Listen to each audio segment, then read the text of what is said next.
नमस्कार बंधुरा आज के आबार नतून विषय निये नतून भिडियोते तो भिडियो शुरू करा पूर्वे किछु कथा जानिये राखि जारा आमार साथे जोगाजोग करते चाइछो नाना समस्यार प्रतिकार पेते चाइछो जन्मकुंडली विचार करते चाइछो और सुलभ मूल्ये ग्रहरत्न पेते चाइछो अवश्यई कमेंटेर माध्यमे जोगाजोग करबे और जारा नतून देखछो अवश्यई आमार चैनेलटाके सबस्क्राइब करबे।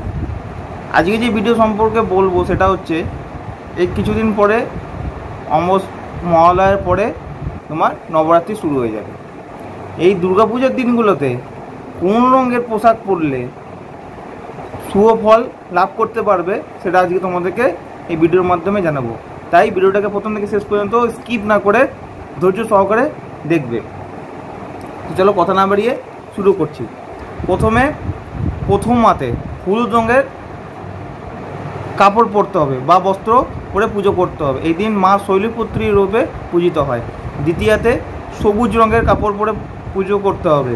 এদিন ব্রহ্মচারিণী রূপে মা পূজিত হয়। তৃতীয়াতে সাদা রঙের কাপড় পরে পুজো করতে হবে। এদিন চন্দ্রঘণ্টা রূপে পূজিত হয়। চতুর্থতে গেরুয়া রঙের বস্ত্র পরতে হবে।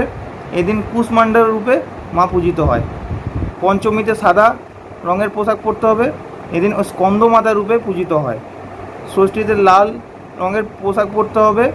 এদিন কাত্যায়নী রূপে পূজিত হয়। সপ্তমীতে নীল রঙের পোশাক পরতে হয়। এদিন কালরাত্রি রূপে পূজিত হয়।